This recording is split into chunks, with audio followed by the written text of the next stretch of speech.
الرحيم نحمدك الله ونشكرك إذ هديتنا للإيمان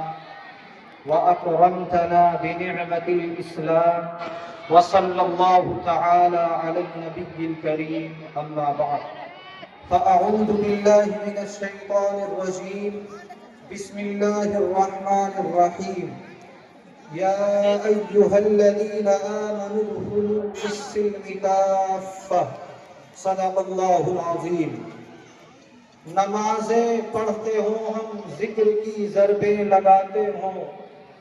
نمازیں پڑھتے ہوں ہم ذکر کی ضربیں لگاتے ہوں،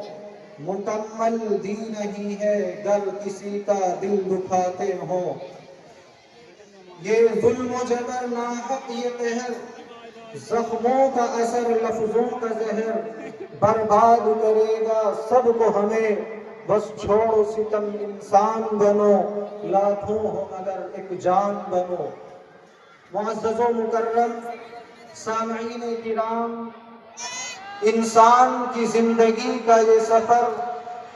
کبھی نرم و نازک ہواؤں کے جھونکوں سے گزرتا ہے تو کبھی مشکلات کی گھاٹیوں کی درپیشیاں اس کے سامنے ہوتی ہیں۔ کبھی ان نرم و نازک ہواؤں کے جھونکوں سے لطف اندوز ہو کر اپنی زندگی کو وہ آسانی سے گزارتا ہے تو کبھی اس کو آلام اور مسائل سے دوچار ہونا پڑتا ہے۔ لیکن اللہ تبارک و تعالیٰ نے انسانی زندگی کو آسان بنانے کے لیے انسانوں میں آپسی ہمدردی، اخوت، بھائی چارے اور ایک دوسرے کی مدد کو لازم قرار دیا ہے۔ لہذا اسلام کی بنیاد جن 5 چیزوں پر ہے اور اسلام کے اندر جو سب سے اہم بنیادی چیز عقائد ہے، اس کے بعد اگر سب سے زیادہ کسی چیز سے واسطہ پڑتا ہے تو وہ انسان کے معاملات ہیں، ایک دوسرے کا برتاؤ ہے، ایک دوسرے کے ساتھ وہ کیسا رویہ رکھتا ہے، اس کا حیثیت ہے۔ آج ہم نے دینداری کا معیار یہ سمجھا ہے کہ اگر کسی نے داڑھی رکھی ہوئی ہے، ٹوپی لگائی ہوئی ہے،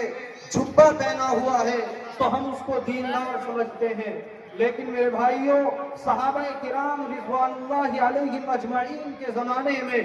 جو اصل دینداری کا معیار تھا، دینداری میں پختگی کا معیار تھا، وہ یہ تھا کہ حضرت عمر رضی اللہ تعالیٰ عنہ کے زمانے میں ان کے دربار میں ایک مقدمہ پیش کیا جاتا ہے۔ اس مقدمے کے جو 2 گواہ ہیں، ایک کے بارے میں حضرت عمر جانتے ہیں کہ متدین شخص ہے، یہ دیندار ہے، یہ عادل ہے، یہ ثقہ ہے، اس کی بات پر بھروسہ کیا جا سکتا ہے، یہ نمازوں کی پابندی کرتا ہے، یہ معاملات کو صاف رکھتا ہے۔ لیکن ایک گواہ ایسا ہے کہ حضرت عمر اس کے بارے میں نہیں جانتے کہ آیا یہ انسان زنا کرتا ہے یا نہیں کرتا ہے، یہ انسان کلمہ کفر سے باز آتا ہے یا نہیں آتا ہے، یہ انسان روزہ رکھتا ہے یا نہیں رکھتا ہے، نماز کی پابندی کرتا ہے یا نہیں کرتا ہے۔ حضرت عمر رضی اللہ تعالیٰ عنہ نے مجلس میں موجود لوگوں سے پوچھا کہ بتاؤ کیا کوئی شخص اس کے بارے میں جانتا ہے کہ آیا یہ شخص دیندار ہے یا نہیں ہے؟ ایک شخص کھڑا ہوتا ہے، وہ عرض کرتا ہے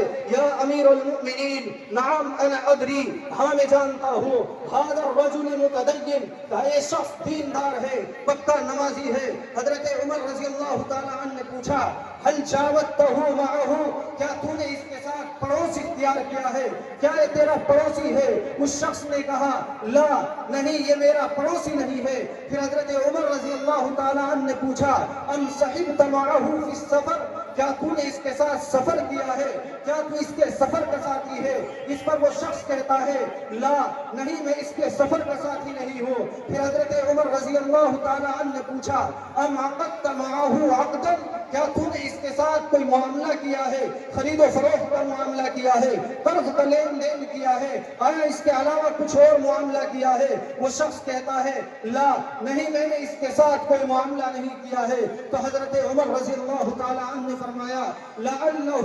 رأیتہ خارجا عن المسجد،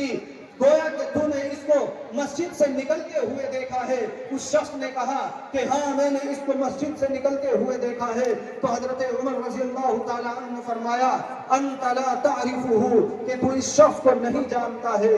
اس واقعے سے ہمیں یہ سبق ملتا ہے کہ دینداری کا اصل معیار نماز اور روزہ نہیں ہے، بلکہ صحابہ کرام کے زمانے میں نماز، روزے اور دیگر عبادات کے ساتھ ساتھ یہ بات بھی دیکھی جاتی تھی کہ آیا یہ شخص معاملات میں پختہ ہے یا نہیں، یہ دوسروں کو ستانے سے باز آتا ہے یا نہیں، یہ پڑوسی کے حقوق ادا کرتا ہے یا نہیں، یہ والدین کے حقوق ادا کرتا ہے یا نہیں۔ اگر اس کی عبادات اور معاملات دونوں دین کے مطابق ہوتی تو اس کو دینداری میں پختہ سمجھا جاتا ہے۔ لہذا آج بھی ہمیں صحابہ کرام کے اس معیار کو سامنے رکھ کر اگر اپنے آپ کو دیندار بنانا ہے، اپنی پختہ دینداری کو دوسروں کے سامنے، اللہ کے سامنے پیش کرنا ہے، تو عبادت کے ساتھ ساتھ ہمیں معاملات کو درست رکھنا ہوگا، کسی کو ناحق ستانے سے باز آنا ہوگا، کسی کو اپنی زبان سے تکلیف دینے سے باز آنا ہوگا، چوری، زناکاری، بدکاری، عریانی، فحاشی سے باز آنا ہوگا۔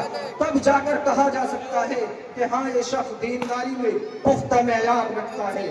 دعا فرمائے کہ اللہ تبارک و تعالی